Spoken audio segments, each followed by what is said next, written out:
I think that it's impossible to have this conversation without like talking about the big elephant in the room, and that's the results of the U.S. elections. And I really would like to have your input in terms of how do you feel that, I think that I just will take for granted that globally women's rights and sexual and reproductive rights will be affected by the results of the elections. But like, what's your take on how much it will be affected? What's your perspective of that? Okay, so since the U.S. is a part of the globe, let me start with the impact in the U.S. Now, we've had I think 288 restrictions introduced at the state level on abortion. We have, the president-elect is very clear that he wants to see Planned Parenthood defunded, and there's lots of data that shows that Planned Parenthood really works with low-income women of color, communities of color. So there are some big problems in the U.S. to begin with, and of course part of the platform was to overturn Roe v. Wade, and that could happen either by, they pass a law that is, basically going to gut Roe v. Wade, or it can happen based on one of these state restriction cases. And of course the question is how many Supreme Court justices will turn over. So I just have to say, in the context in the US where we have a shockingly high maternal mortality rate, where we've seen some progress in reduction of teen pregnancy because of access, I'm very worried about the situation here. But in terms of foreign assistance, there's many faceted potential impact. We can't say, what President-elect Trump said was that he would reinstate the Mexico City, otherwise known as the abortion gag rule, which is that any organization getting U.S. assistance, U.S. aid, cannot even counsel or make referrals about abortions or they lose their funding.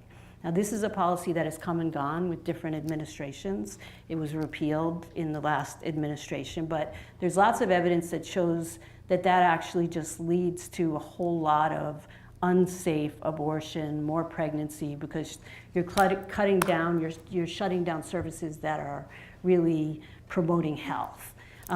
So that's one thing.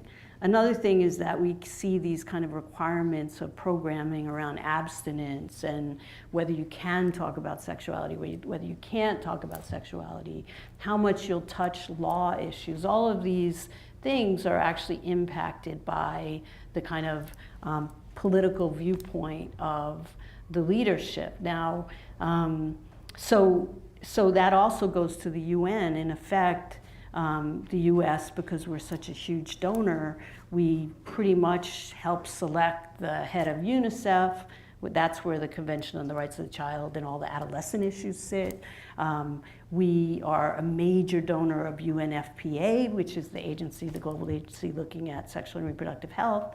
You can go down the list. I think people don't really know yet, but there could be profound impacts on global health. And just quickly to say one other thing is the whole issue of conflict, right? We at Columbia have a huge forced migration program, and we look a lot at sexual and reproductive health of women in forced migration situations, and that is already so tenuous, the lack of services. There's no abortion services. There's very little access to justice in the context of sexual violence. So the imposition of more restrictions in this area is really, to me, very, very sad.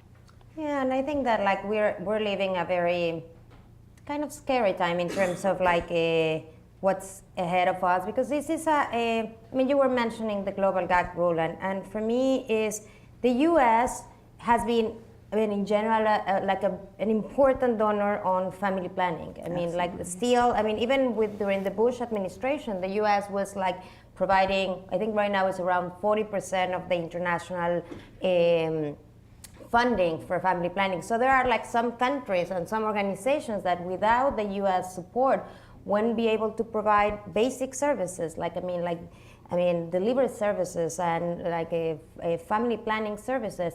And what is like a very devastating about the global gag rule is that it prohibits organizations to provide to do any work related with abortion, not only with the US money, but with any resources that they have.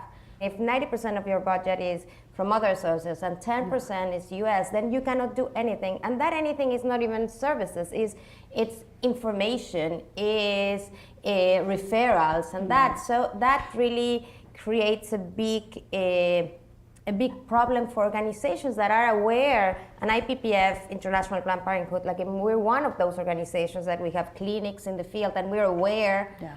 And then we are kind of torn in the middle between knowing the needs of women and having to respond to the needs of women in the field. And some of those needs is abortion services or abortion counseling, and having to refuse that service, and it's like, well, it is just a problem. I cannot even give you information about it, or losing an important donor. And I think it's a choice. It's like Sophie's choice in terms of like what to do as an organization. And so I think it is a very kind of like the scenario that it looks with the U.S. And as you said, it's a prominent player in the field.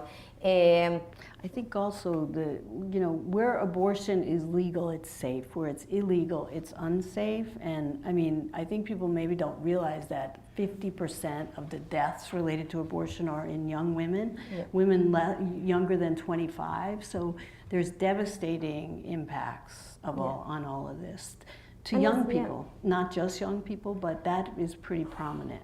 And as you said, it's not only abortion, it's like what we know that prevents abortion, and we know it, is comprehensive sexuality education and access to family planning.